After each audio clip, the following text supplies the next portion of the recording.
Hello and welcome everyone. मैं doctor Naveed Akhtar, मैं और आप मिलकर पढ़ रहे हैं कैलकुलस बाय थॉमस की बुक का चैप्टर नंबर 15। लास्ट लेक्चर में मैंने आपको बताया ये था कि डबल इंटीग्रल जो है वो किस तरह से किसी एक सॉलिड के वॉल्यूम को रिप्रेजेंट करता है, और फिर इसका इस्तेमाल करके एक्सरसाइज 15.1 का एक क्वेश्चन सॉल्व भी किया था। और आपको कहा था कि क्वेश्चन नंबर 29 से लेकर 35 तक ये सारे क्वेश्चंस आपके हैं, आपने इनको खुद से सॉल्व करने की कोशिश करनी है। आज मैं कुछ और क्वेश्चन सॉल्व करवा रहा हूँ इसी एक्सरसाइज के, क्वेश्चन नंबर 32, 33 और क्वेश्चन नंबर 40 को।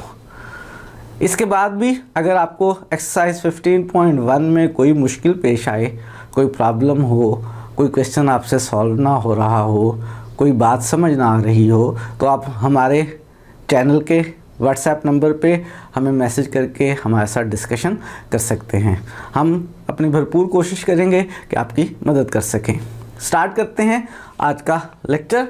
मैं याद करवा देता हूँ कि जो डबल इंटीग्रल है वो अगर ऐसे फंक्शन का सॉल्व किया जाए जो फंक्शन कंटिन्यूस हो और जो ग्रेटर और इक्वल टू 0 हो, तो ऐसी सूरत में हमें डबल इंटीग्रल देगा एक सॉलिड का वॉल्यूम, एक ऐसे सॉलिड का वॉल्यूम जिसको अपर साइड से z is equal to F of x Y वाला फंक्शन बाउंड करे और लोअर साइड से रीजन r बाउंड कर रहा हो। अभी तक हम ऐसे रीजन्स R की बात कर रहे हैं जो रेक्टेंगुलर रीजन्स हैं, लेकिन आगे चल के नेक्स्ट एक्सरसाइज में हम जनरलाइज रीजन्स की भी बात करेंगे।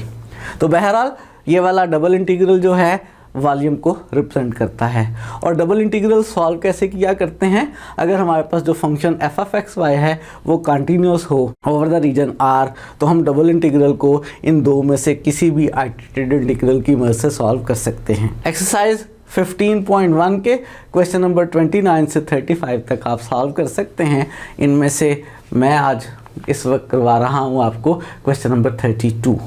क्वेश्चन नंबर 32 में वो हमसे ये कह रहा है कि वॉल्यूम मालूम करें किसका, एक रीजन का, एक सॉलिड का, एक ऐसे सॉलिड का जिसको बाउंड करे अबव साइड से ये plane z is equal to Y by 2 और जिसको बिलो साइड से रेक्टेंगल बाउंड करे, जिस रेक्टेंगल में x की लिमिट 0 से 4 हैं और y की वैल्यूज़ चेंज हो रही हैं 0 से लेकर 2 तक। हमें मालूम करना है वॉल्यूम। हम इस सॉलिड का वॉल्यूम मालूम कर सकते हैं इस डबल इंटीग्रल की मदद से, और डबल इंटीग्रल को किसी भी एक आइटरेटेड इंटीग्रल की मदद से सॉल्व करके, क्योंकि जिस फंक्शन के लिए हमने कैलकुलेशंस करनी है वो फंक्शन हमारे पास कंटिन्यूस फंक्शन है। डबल इंटीग्रल मालूम करना कोई इतना मुश्किल काम नहीं है, आप आसानी से कैलकुलेशंस कर सकते हैं। इंटीग्रेशन भी यहाँ आसान सी ही है। मैं इस वक्त एम्फसाइज कर रहा हूँ इसकी ज्योमेट्री पे, इसकी फिगर पे, रीजन R के ऊपर। सबसे पहले हम ज़रा बात कर लेते हैं z is equal to Y by 2 जो है ये प्लेन कैसे है। आपको याद होना चाहिए कि जब भी लीनियर इक्वेशन की बात होती है और वो प्लेन में हो तो लीनियर इक्वेशन लाइन को रिप्रेजेंट करती है, और अगर लीनियर इक्वेशन जो है वो स्पेस में हो तो वो एक प्लेन को रिप्रेजेंट किया करती है। इस लीनियर इक्वेशन में z is equal to Y by 2 में गो के 2 वेरिएबल्स हैं, 3 नहीं हैं, लेकिन अगर हम इसको 3D में कंसिडर कर रहे हैं तो थर्ड वेरिएबल की कोई भी वैल्यू हो सकती है और ये एक प्लेन को रिप्रेजेंट कर रही है। लेकिन यही equation z is equal to Y by 2 अगर हम YZ प्लेन में कंसिडर करेंगे तो ये एक स्ट्रेट लाइन होगी। ज़रा इस प्लेन को स्केच करके देखते हैं कि ये प्लेन किस तरह का होगा। अगर ये हमारे पास x एक्सिस, y एक्सिस और z एक्सिस हैं और इस इक्वेशन को हम सिंपली YZ प्लेन में कंसिडर करें तो ये एक स्ट्रेट लाइन है जिसमें z is equal to Y by 2। हमारे पास ये कुछ इस तरह की स्ट्रेट लाइन बन रही है। ये जो स्ट्रेट लाइन है जिसमें इस वक्त मैंने x को 0 कंसिडर किया है और z is equal to Y by 2 लिया है, ये स्ट्रेट लाइन YZ प्लेन में है और x की वैल्यूज़ चूँकि बार बार चेंज हो रही हैं तो इस तरह की x की हर वैल्यू के लिए हमारे पास स्ट्रेट लाइंस बन रही हैं, और ये सारी स्ट्रेट लाइंस मिलकर हमारे पास 3 डायमेंशन में एक प्लेन बना रही हैं। ये हमारे पास ये जो ब्लू कलर का है ये z is equal to Y by 2 वाला प्लेन है। और हमने मालूम करना है वॉल्यूम उस रीजन का जिसको अपर साइड से z equal to Y by 2 वाला प्लेन बाउंड करे और लोअर साइड से ये रीजन बाउंड करे जिसमें x की वैल्यू 0 से लेकर 4 तक और y की वैल्यू 0 से लेकर 2 तक है। ये जो रेक्टेंगुलर रीजन है बेस में xy प्लेन में, इस रेक्टेंगुलर रीजन से अपर साइड पे इसको ये वाला प्लेन बाउंड करे। ये जो आपके सामने एक ब्राउन कलर का वेज बन रहा है, एक सॉलिड बन रहा है, इस सॉलिड का वॉल्यूम हमने मालूम करना है। ये ज्योमेट्री मैंने आपको इसकी समझा दी।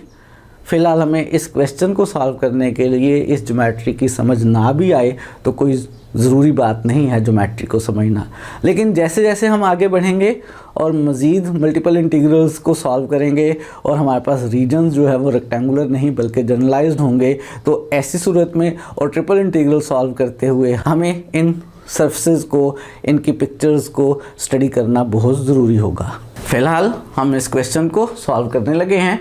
हमने मालूम करना है वॉल्यूम उस सॉलिड का जिसको अबव साइड से बाउंड करे plane z is equal to Y by 2 और लोअर साइड से बाउंड करे ये रेक्टेंगुलर रीजन।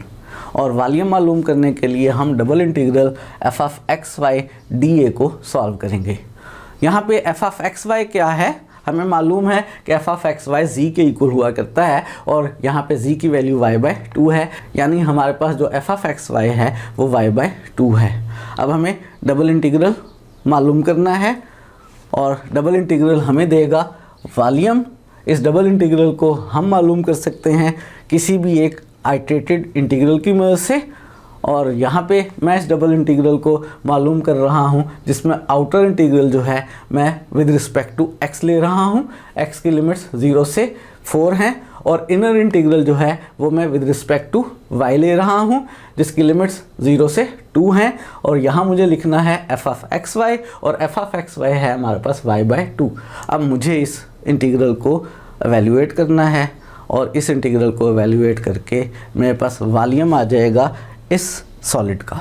इसकी y के रिस्पेक्ट से इंटीग्रेशन करें तो 1/2 कांस्टेंट है। y का इंटीग्रल पावर रूल से पावर 1 इंक्रीज कर लें और नई पावर से डिवाइड कर लें, y² आ गया। इस y की लिमिट्स हमारे पास 0 से 2 हैं और x के रिस्पेक्ट से इंटीग्रेशन अभी हमने सॉल्व करनी है, वो नेक्स्ट स्टेप में सॉल्व करेंगे।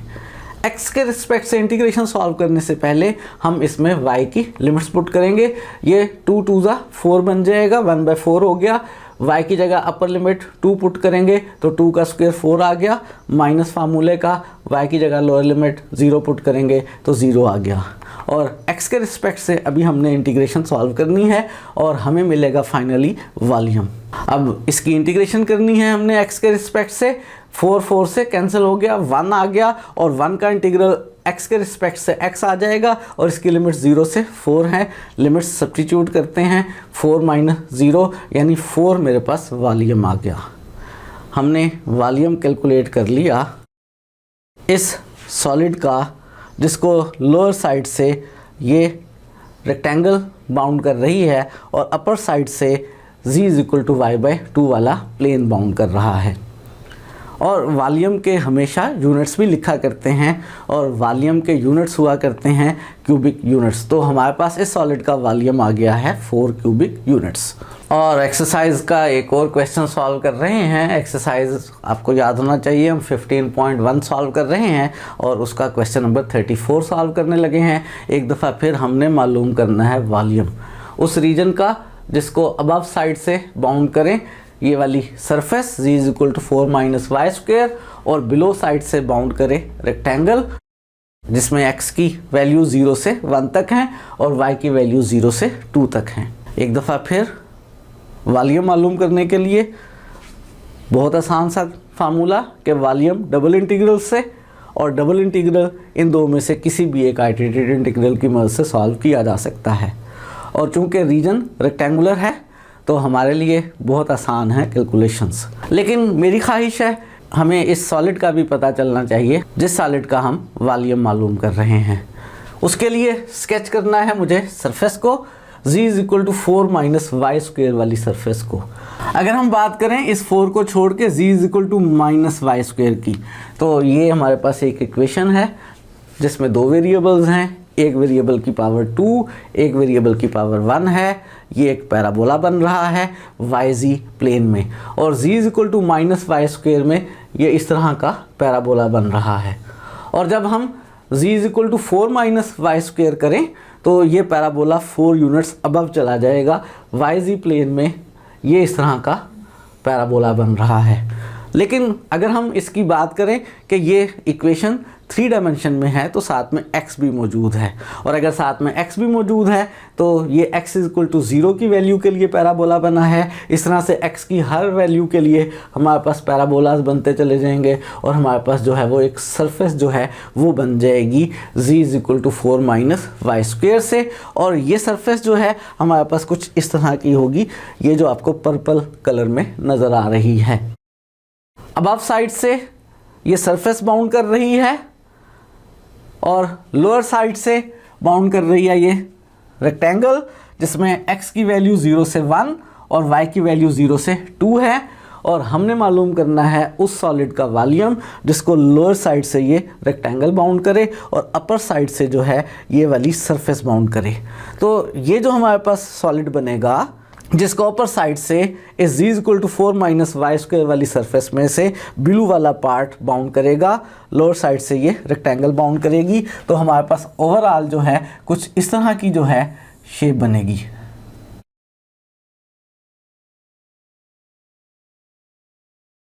और हमें मालूम करना है इस सारे सॉलिड का वॉल्यूम, और इस सारे सॉलिड का वॉल्यूम हमें मालूम करने का तरीका तो आता ही है। कैलकुलेशंस भी बहुत आसान सी हैं, इंटीग्रेशन भी बहुत आसान सी है, फिगर को भी हमने समझ लिया है। एक दफ़ा फिर याद करवा दूं, इस फिगर को समझना इसलिए ज़रूरी है कि जब हम ट्रिपल इंटीग्रल्स को सॉल्व करेंगे तो हमें सॉलिड्स के बारे में, हमें सरफेस के बारे में मालूम होना चाहिए ताकि हम उसकी लिमिट्स मालूम कर सकें। और रीजन यहाँ पे रेक्टेंगुलर है, इसलिए यहाँ पे हमारे लिए x और y की लिमिट्स लेना मसला नहीं है। लेकिन जब रीजन जो है वो जर्नल होगा हमारे पास, तो उस सूरत में हमें रीजन को भी ज़रूर स्केच करना होगा ताकि हम x और y की लिमिट्स को आसानी से कैलकुलेट कर सकें। इस वक्त आसान सा काम है, हम इंटीग्रेशन करते हैं और हमें मालूम करना है वॉल्यूम। और वॉल्यूम मालूम करने के लिए हमें एफ ऑफ एक्स वाई का डबल इंटीग्रल मालूम करना है।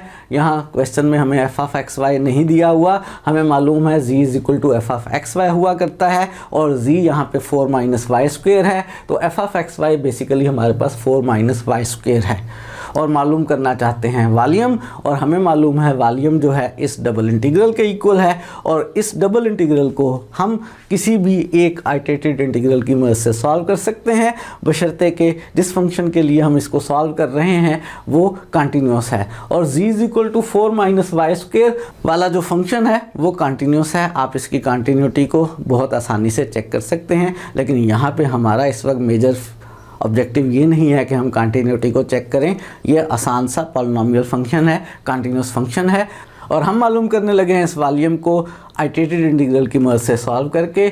और फ्रोबेनियस थ्योरम के मुताबिक मैं आउटर इंटीग्रल जो है वो विद रिस्पेक्ट टू y ले रहा हूँ जिसकी लिमिट्स 0 से 2 हैं, और इनर इंटीग्रल मैं विद रिस्पेक्ट टू x ले रहा हूँ जिसकी लिमिट्स 0 से 1 हैं।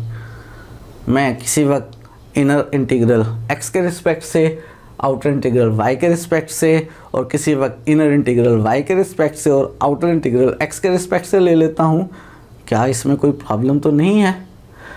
बिल्कुल कोई प्रॉब्लम नहीं है। फ्रोबेनियस थ्योरम कहता है कि दोनों तरह से सॉल्व कर सकते हैं। बस बाज़ औक़ात ऐसा होता है कि किसी एक आर्डर में इंटीग्रल को सॉल्व करना आसान और किसी दूसरे आर्डर में इंटीग्रल को सॉल्व करना मुश्किल हुआ करता है, लेकिन इस क्वेश्चन में ऐसा भी नहीं है। आप किसी भी आर्डर में सॉल्व करेंगे, बिल्कुल एक जैसी ही कैलकुलेशन हैं। मैंने बहरहाल यहाँ पे इनर इंटीग्रल x के रिस्पेक्ट से लिया है और आउटर इंटीग्रल y के रिस्पेक्ट से लिया है, और इंटीग्रल सॉल्व करना है। पहले x के रिस्पेक्ट से इंटीग्रेशन करनी है।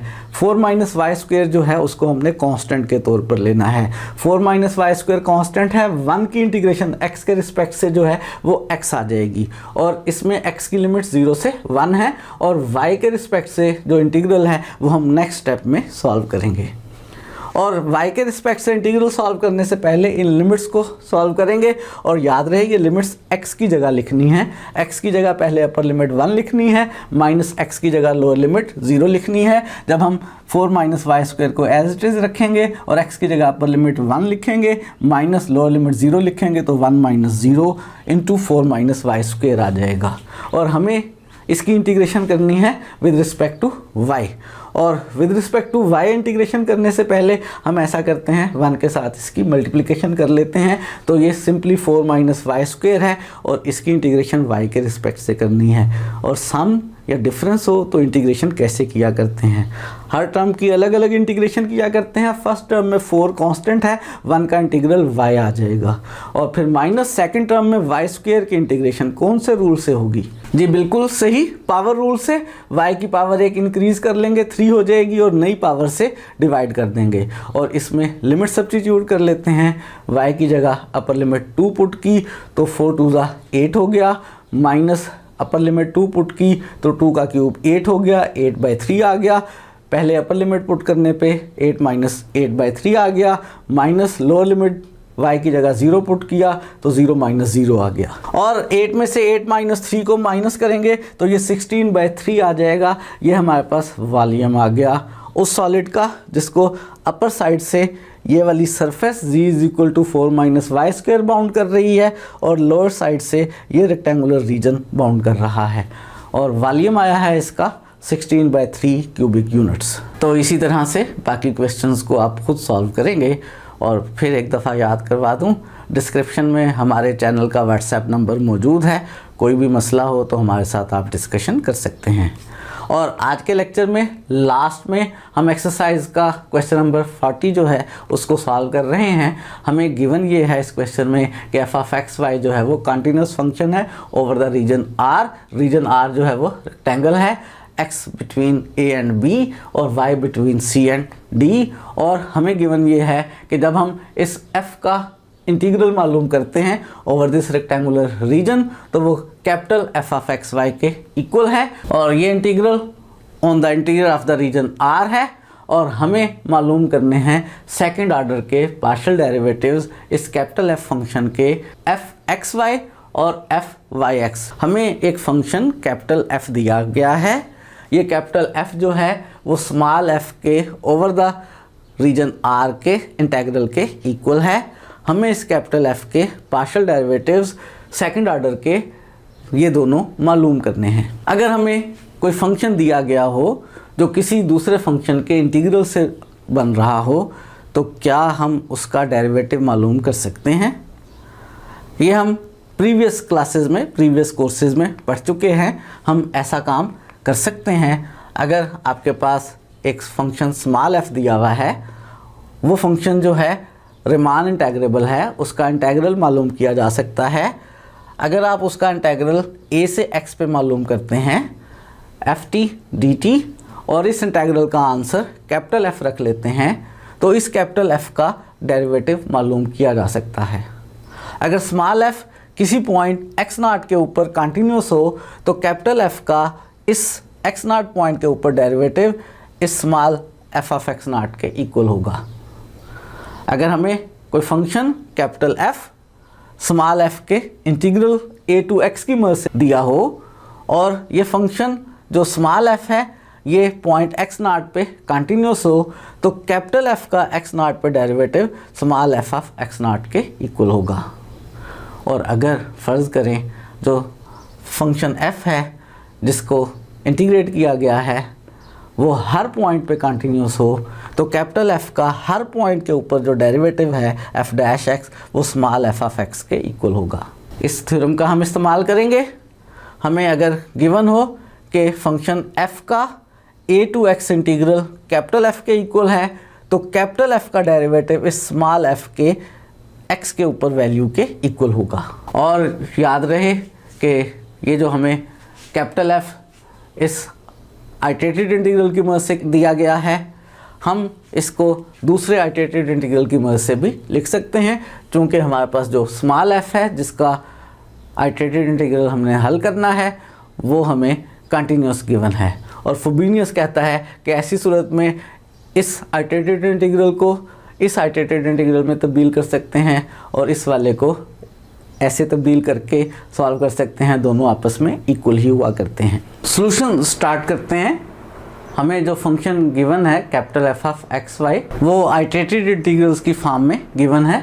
उसके अंदर इनर इंटीग्रल में integration with respect to v है और आउटर इंटीग्रल में integration with respect to u है और आउटर इंटीग्रल में अपर लिमिट x है। ये function F of x Y है।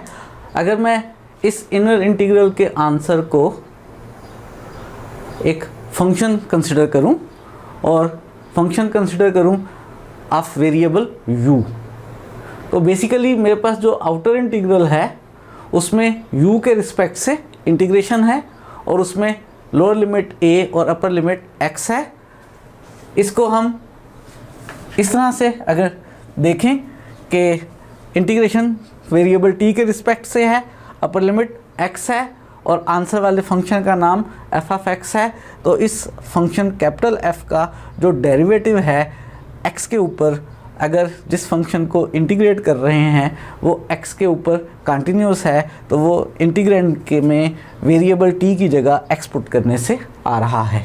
यहाँ पे इंटीग्रेशन हम u के रिस्पेक्ट से कर रहे हैं इस सारे फंक्शन की, जो कि कंटिन्यूस है अपर लिमिट x के ऊपर, तो इस फंक्शन का जो derivative with respect to x है, फंक्शन में एक ही वेरिएबल होता तो derivative with respect to x ordinary derivative होता, लेकिन चूंकि फंक्शन में इस वक्त दो वेरिएबल्स इन्वॉल्व हैं इसलिए यहाँ पे जो derivative with respect to x आएगा वो partial derivative with respect to x आएगा। और वो कैसे आएगा कि ये जो इंटीग्रैंड है जिसमें वेरिएबल u मौजूद है, जिसकी इंटीग्रेशन हमने u के रिस्पेक्ट से करनी है, इसमें हम इस u की जगह x लिख देंगे। अगर हम इसमें u की जगह x लिख देंगे तो हमारे पास कैपिटल F का partial derivative with respect to x आ जाएगा। इसमें हमने u की जगह x लिख दिया।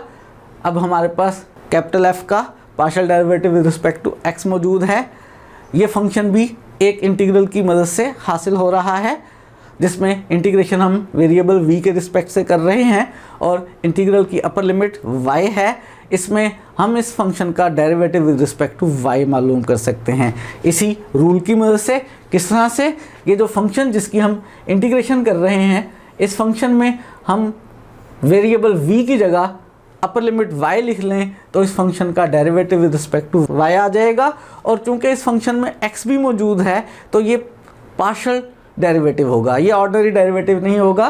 तो हम इसको डिफरेंशिएट कर रहे हैं और कैसे डिफरेंशिएट करेंगे, इसमें वेरिएबल v की जगह y लिख देंगे तो हमारे पास fx का derivative with respect to y यानी fxy जो है वो बन जाएगा v की जगह y लिखने से। हमने कैपिटल F का सेकंड ऑर्डर का पार्शियल डेरिवेटिव fxy जो है वो मालूम कर लिया है, जिसमें पहले हमने x के रिस्पेक्ट से डेरिवेटिव मालूम किया है और बाद में हमने y के रिस्पेक्ट से डेरिवेटिव मालूम किया है।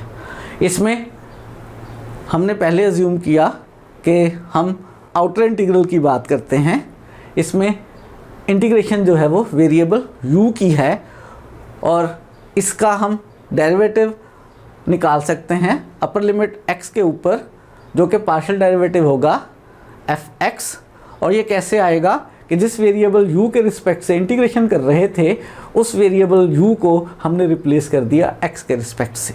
इसके बाद हमारे पास जो नया फंक्शन fx बना, ये भी एक इंटीग्रल से हासिल हो रहा है जिसमें इंटीग्रेशन v के रिस्पेक्ट से कर रहे हैं और अपर लिमिट y है और जिस फंक्शन की इंटीग्रेशन कर रहे हैं वो कंटिन्यूस फंक्शन है, तो हम इसका डेरिवेटिव मालूम कर सकते हैं। इस fx का derivative with respect to y मालूम किया, वो fxy आ गया। और कैसे आएगा? इस फार्मूले की मदद से ये जिस रकम की इंटीग्रेशन कर रहे हैं इसमें वेरिएबल t की जगह अपर लिमिट x लिख लेंगे।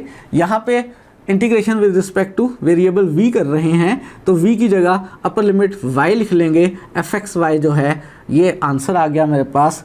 कैपिटल fxy का यानी कैपिटल F का सेकंड ऑर्डर पार्शियल डेरिवेटिव पहले x के रिस्पेक्ट से और बाद में y के रिस्पेक्ट से वो f ऑफ xy के इक्वल आ गया है। इसी तरह से हम इस कैपिटल F का सेकंड ऑर्डर का पार्शियल डेरिवेटिव निकालना चाहते हैं जिसमें पहले y के रिस्पेक्ट से डेरिवेटिव निकाल लेंगे और बाद में x के रिस्पेक्ट से। तो हम निकाल पाएंगे f(y(x) अगर पहला आउटर इंटीग्रल जो है वो विद रिस्पेक्ट टू y हो। तो ये जो हमारे पास इस वक्त गिवन फंक्शन है जिसमें outer integral with respect to x है और inner integral with respect to y है, हम चाहते हैं कि outer integral with respect to y आ जाए। कर सकते हैं चेंज? जी बिल्कुल, फ्रोबेनियस थ्योरम की मदद से, क्योंकि जिस फंक्शन को इंटीग्रेट कर रहे हैं वो फंक्शन f(u)v जो है वो कंटिन्यूस है और जो रीजन ऑफ इंटीग्रेशन है वो रेक्टेंगुलर रीजन है, तो हम इनके आर्डर को चेंज कर सकते हैं। हम इसमें आउटर इंटीग्रल जो है वो विद रिस्पेक्ट टू y बना रहे हैं और inner integral with respect to x बना रहे हैं। अब हम आउटर इंटीग्रल में इंटीग्रेशन वेरिएबल v की कर रहे हैं। इस पूरी एक्सप्रेशन को अगर हम फंक्शन ऑफ v एज्यूम करें तो हम v के रिस्पेक्ट से इंटीग्रेशन कर रहे हैं। अपर लिमिट y है। इस फार्मूले की मदद से, क्योंकि ये जो सारी एक्सप्रेशन है ये v के ऊपर कंटिन्यूस है, हम इस कैपिटल f(x)(y) का derivative with respect to y मालूम कर सकते हैं और इस कैपिटल f का derivative with respect to y जो है वो इस इंटीग्रैंड में v की जगह y रिप्लेस करने से हासिल हो जाएगा। और चूँकि यहाँ पे इस वक्त दो वेरिएबल्स मौजूद हैं x और y, तो जो इस कैपिटल f(x)(y) का derivative with respect to y आएगा वो पार्शियल डेरिवेटिव होगा। तो मेरे पास कैपिटल f का partial derivative with respect to y बन जाएगा। इस इंटीग्रैंड में v की जगह y लिख देने से तो कैपिटल f का partial derivative with respect to y आ गया। इस इंटीग्रैंड में v की जगह मैंने y लिख दिया और अब जो मेरे पास नया फंक्शन कैपिटल f(y) बना है ये भी एक इंटीग्रल की मदद से आ रहा है और जिस फंक्शन के इंटीग्रल की मदद से आ रहा है उसमें इंटीग्रेशन हम वेरिएबल u के रिस्पेक्ट से कर रहे हैं और वो फंक्शन अपर लिमिट x के ऊपर कंटिन्यूस है। तो हम इस नए फंक्शन f(y) का derivative with respect to x मालूम कर सकते हैं और वो इस इंटीग्रैंड में u की जगह x लिखने से आ जाएगा। तो इस कैपिटल f(y) का derivative with respect to x जो है वो पार्शियल डेरिवेटिव f(y(x) बन जाएगा इस इंटीग्रैंड में u की जगह x लिख देने से और f(y(x) का आंसर हमारे पास आएगा जब इस इंटीग्रैंड में u की जगह x लिख देंगे तो f(x)(y). हमने कैपिटल f का सेकंड ऑर्डर का डेरिवेटिव f(y(x) भी मालूम कर लिया। कैपिटल f के हमने सेकंड ऑर्डर के दो पार्शियल डेरिवेटिव्स मालूम करने थे, f(x)(y) और f(y(x) दोनों हमने मालूम कर लिए हैं। इतना ही करना चाहते थे, क्वेश्चन की यही डिमांड थी। एक छोटी सी एक्स्ट्रा चीज़ भी करना चाहते हैं और ज़रा गौर करें, इस 1 और 2 में कैपिटल f का सेकंड ऑर्डर का डेरिवेटिव f(x)(y) के इक्वल है और कैपिटल f का सेकंड ऑर्डर का पार्शियल डेरिवेटिव f(y)(x) जो है वो भी f(x)(y) के इक्वल है। तो यहाँ पे हमारे पास जो कैपिटल f के पार्शियल डेरिवेटिव, सेकंड ऑर्डर के पार्शियल डेरिवेटिव f(x)(y) और f(y)(x) हैं, ये दोनों इक्वल आए हैं। आपको याद होगा जनरली सेकंड ऑर्डर के पार्शियल डेरिवेटिव्स इक्वल नहीं हुआ करते हैं, लेकिन अगर जिस फंक्शन के सेकंड ऑर्डर के पार्शियल डेरिवेटिव्स मालूम कर रहे हैं वो कंटिन्यूस हो तो फिर सेकंड ऑर्डर के पार्शियल डेरिवेटिव्स इक्वल भी हुआ करते हैं। यहाँ पे जो हमारे पास कैपिटल f(x)(y) है उसके सेकंड ऑर्डर के पार्शियल डेरिवेटिव्स का आंसर इक्वल आ गया है।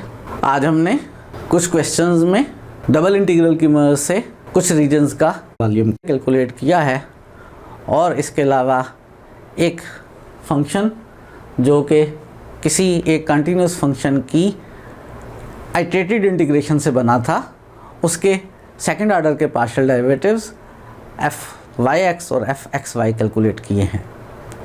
आज के लिए इतना ही रखते हैं, मज़ीद चीज़ें सीखेंगे आने वाले लेक्चर्स में।